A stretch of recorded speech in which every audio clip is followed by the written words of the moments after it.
guys! Welcome back to my channel. Today, I want to celebrate a milestone. Jing, jing, jing! 100k! I know this is long overdue. I actually received my silver play button months ago. I haven't gotten around to doing the video. I've just been so occupied with life and it's 1 a.m. and I realized like, oh, I've never done a 100k video. So here it is, guys. Thank you so much for being part of my YouTube journey. It's insane to me because I don't treat YouTube like my other social media platforms. I treat it more like a digital diary and I show a very, very real side of me. Thank you for being here. I love you guys. Anyway, in conjunction with 100k, I thought I would do something special. My first ever Q&A. It's interesting how you guys know so much about me but yet you don't really know me. So today I'm gonna tell you everything about me. I collected some questions from my Telegram channel and my Instagram story and I have it here on my laptop. I kind of divided it into 3 parts. I'm gonna talk my frequently asked questions, the questions about my personality, and finally my love life, which I know that's what you guys are probably watching for because you are so nosy. It's okay. Me too. I'm like the biggest busybody I know. Let's get started! Let me properly introduce myself. So my full name is Kasir Iris Leona Azhar, but I go by Leona, my third name, because I'm the third child. My birthday is on the 13th of March 2002. I'm turning 22 next week. I don't really know how to feel about turning 22. I feel so old. Oh my gosh. How many siblings do I have? So I have 3 including me. I have an older sister who is 3 years older than me and I have a twin who is 7 minutes older than me. Fun fact, my older sister who's the first child goes by her first name and my brother who's the middle child goes by his second name. What am I currently doing in life? I'm a second year management student at the University of Bath in the UK. Which brings me to my next question, where am I based? Since I'm studying in a UK university, I'm currently based in Bath, England, but in summer I'm usually back in KL, so like half. Half of the year I'm based in England and half of the year I'm based in Malaysia. But right now I'm in England. What is my height? I think many people think that I'm very tall, but I'm actually not that tall. I'm only 165 centimeters tall. That's like 5'5". How many piercings do I have? I have 2 on both of my ears. And that's the only piercing I have. I'm really scared of needles and I would get a belly piercing, but I really don't like the healing time of piercing. So I have 4 piercings. What is my study journey? So basically, I actually did SPM in a government school in Kuala Lumpur, and after that I did the Canadian International Matriculation Program at Sunway, and with the results I got from CIMP, I applied to UK universities through UCAS, and yeah, now I'm studying management in the University of Bath.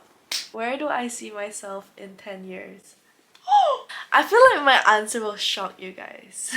I see myself... Okay, so in 10 years I'm gonna be 32 and I see myself married with kids. Honestly, I don't really have much ambition to be a career woman or like a corporate girl boss. All I really want to be is a good wife and a good mom. Like, I want to live that Thai life. I think I would be one heck of a mom. I'm really excited for that chapter of my life. Oh my gosh. I can't wait for it to come. I wonder if I'm still gonna be a YouTuber. You know that trend? Hey kids, it's your mom at 21 years old. It's the 7th of March 2004 and I can't wait to meet you. Moving on to questions about my personality. What is my MBTI? This is a really famous question. I am an ESFPA. Let me check. Honestly, my personality always changes. The only thing that doesn't change is the fact that I'm an extrovert. I'm like on the extreme end of being an extrovert. You know what kind of person I am? If I see a group of tourists lost, I'm the kind of person that would go up to them and like offer help, like, hey, are you lost? Or hey, would you like me to show you around? I really love talking to strangers. I love meeting my friends. I love making new friends. That's probably one of my favorite hobbies, socializing. I feel like I don't have a shy bone in me. Actually, no. Sometimes I can be shy. I'm mainly an extrovert. Oh no, I am ESFJA. Ta-da! This is a slightly boring question. What type of movie do I watch? I really love sad movies. I love crying. Not in a weird way, don't worry. I'm not like depressed or anything.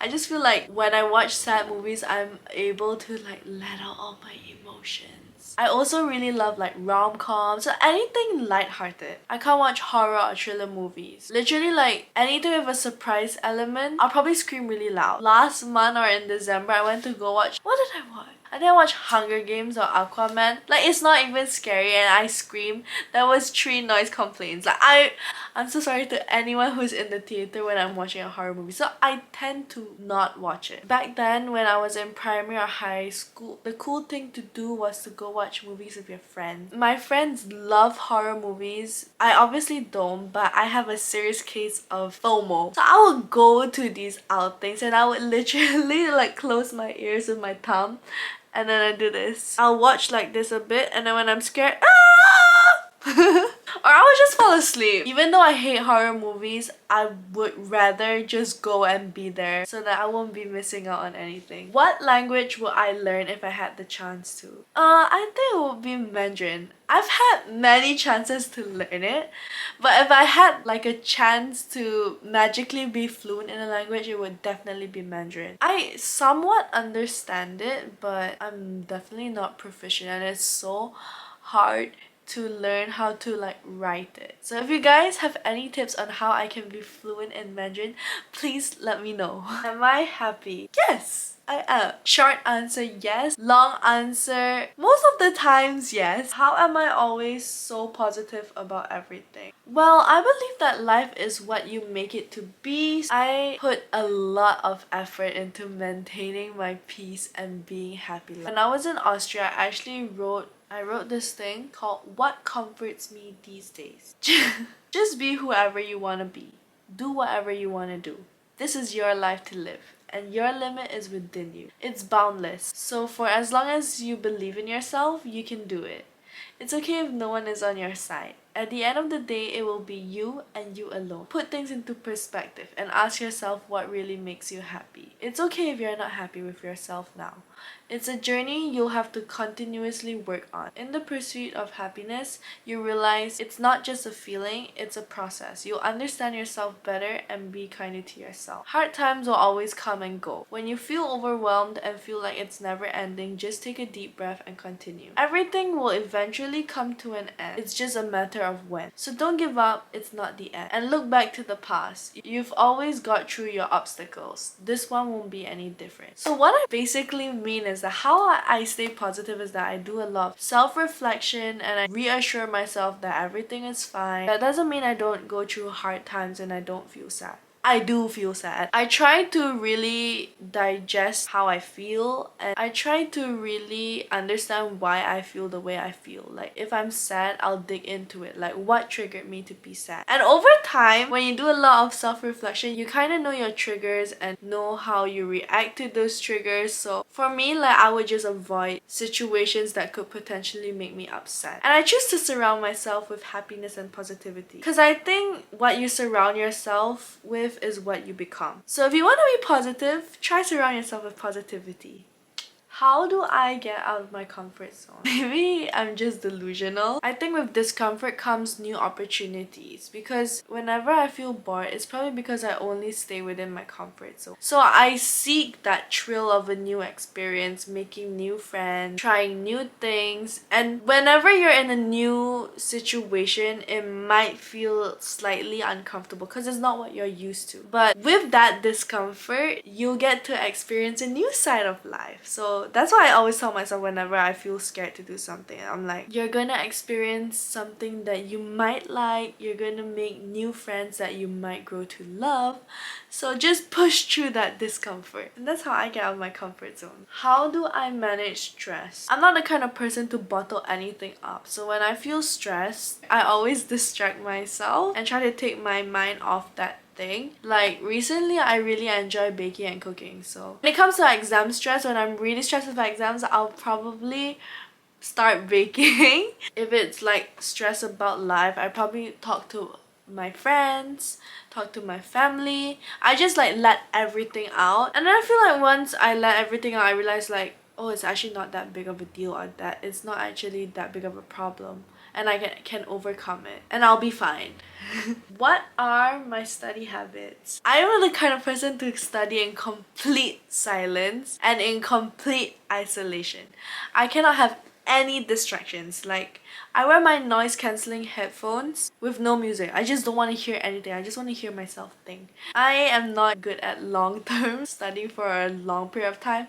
I never prepare in advance. I'm always like cramming the day before, and I cram a lot of info. So yeah, that's my study habits, but I wouldn't recommend it. It's pretty bad. But it works for me. I guess everyone has their own study habits. Next question. If I don't reach my goals, do I set aside another goal or do it again? One thing about me, I will get what I want. Not at the cost of other people, but I have this determination in me to get what I want, and I will fight for it until the end. Of course, within reasonable limits, but yeah, I would not set aside another goal. I'm not the person to give up until I get what I really want. But obviously, if it's not feasible, then I'm willing to compromise. Like, I'm flexible. The old me, I would never give up. But now I think as I get older and I mature, like, I realize like maybe compromising is not that bad. But yeah, I'm the kind of person to like try until the end, and it's not the end until I say it's the end. How do I handle homesickness?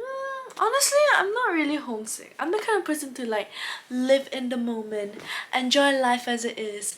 I don't really dwell on the past, I don't dwell on the future. Focus on what's in front of me and enjoy this happiness. Because many times when I feel like I'm not present in the moment, I look back and I regret. So I think it's important to enjoy life as it is. I think it's important to be fully present in the moment that you're in so that you fully enjoy it. My parents and my aunts and my uncles all studied in the UK last time, and they told me that they would have to write letters and wait for weeks, and they don't even know if it reaches the other person, and that was their only form of contact. So I think I should be grateful that I am in the day and age that when I miss my family and friends, I can literally just pick up my phone and video call them. So yeah, that is how I handle homesickness. I really don't think it's that bad for me. I'm one to say that. When I was in my first year, I literally flew back to Malaysia 3 or 4 times. So maybe to each their own. But right now, I don't feel any homesickness. What is the biggest red flag in friendship? I think it's when someone does not reciprocate the energy. When the friendship feels one-sided. When I'm friends with someone, I really give them my all.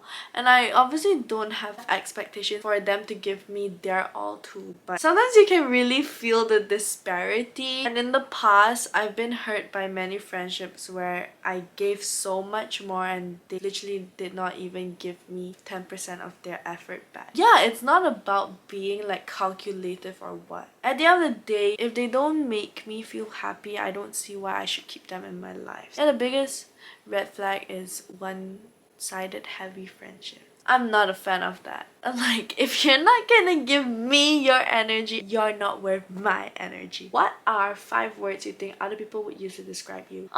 Friendly, passionate, loud, bright, and generous. Comment down below 5 words you would describe me. If someone was like, hey, what's Leona like? What would you say about me? Okay, moving on to the next segment, my love life. The moment you guys have been waiting for. What is my type?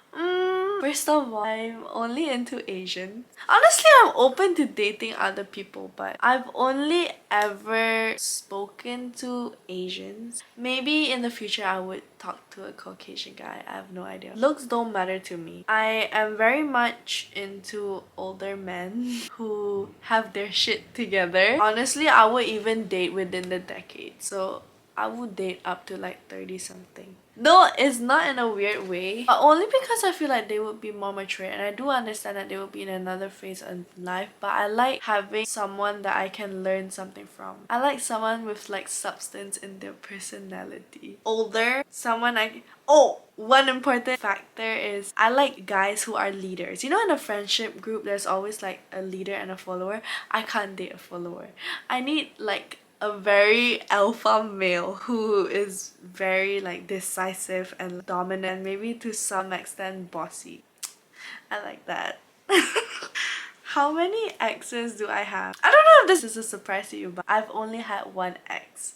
Because I take relationships very, very, very seriously. So I'm not the kind of person that would like commit to just anyone. Like they need to be really worth it. I have seen other people, but yeah, I've never actually like ended up like dating them for a long term. What is my ideal relationship dynamic? Honestly, I like really serious guys who are like workaholics, and I want to be like the light in their life. Cause I think even like my past situationship. Don't get me wrong, I just mean guys that I did not end up dating but I was seeing, okay? Not like those kind of situationships, just like my last few things. They're all very serious men and they all have something in common. Like they're very serious and they always say like, I brighten up their life. So I really like that dynamic. I like someone really, really serious, 100% workaholic, no fun at all, and then I'm the fun.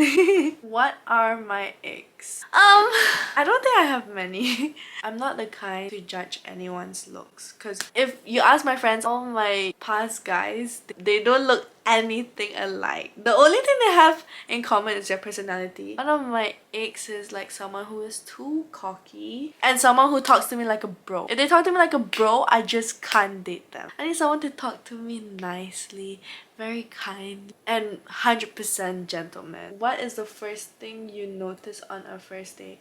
I feel so mean to say this. I really don't care how people look, but the first thing I look at is their teeth. If it's not straight, I'll probably be staring at it the whole night. I'll probably be so distracted. I pay attention to their mannerisms. Like, did they let me walk by the road? Did they send me to my Uber? Or did they like walk me home? Just like how much of a gentleman he is. Oh, and okay, this might be controversial, but I will always offer to pay on the date. But if I successfully pay on that date, I will not ever see them again. And I feel like that is quite harsh expectations, but I don't know. I guess I prefer a traditional relationship, which is probably why I date Asians, because that's like the Asian dating standard. I am willing to be that traditional girlfriend for them.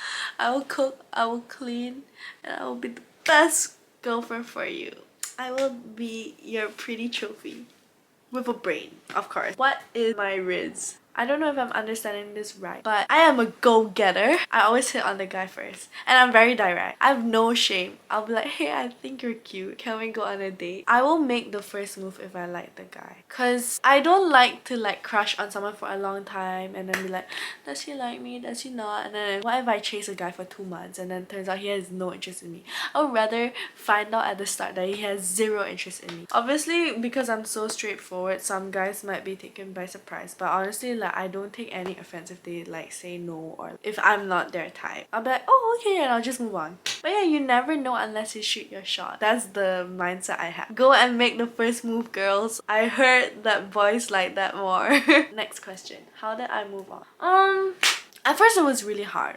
Honestly, it probably took me 1 whole year to really properly move on. But for the first part of moving on, I think I kind of just distracted myself, kept myself busy. I think it's easier when your ex is like the villain in your story. But if you guys end on good terms, then I would say go no contact, because I went no contact with my ex for like almost a year. I blocked his number. I unfollowed him on all social media. I removed him from all social media, and I think like just basically erasing your ex from your life is a big step of letting go and moving on. And I guess like when you're ready, start socializing. I'm not saying like go on a date, but like go meet your friends, go discover yourself again, because I know like when you're in a relationship you tend to become like one, and then when you break up you're like, oh, who am I? Because that's kind of how I felt. Like I was like, oh my god, I don't know how to be my own person. But I think because of my breakup, I was able to like rediscover all the things that I like and learn how to be independent again. When I first broke up with my ex, I was so scared to even go out to eat by myself. Not just go out and eat. I was scared to like leave the house by myself. I'm so glad like I'm not that person anymore. Last question. Am I single? What do you think? I'll let you guys interpret that on your own. Thank you for watching my first Q&A. If you have any other questions about me, anything else you want to know, if this was not everything you've ever wanted to know about me and there are more questions, please comment down below your questions and I might do a part 2. Yeah, thank you for watching. I love you guys so much. Thank you for 100k. You are the excitement in my life. I love my YouTube fam. And I hope you guys love me too. Bye! Don't forget to subscribe!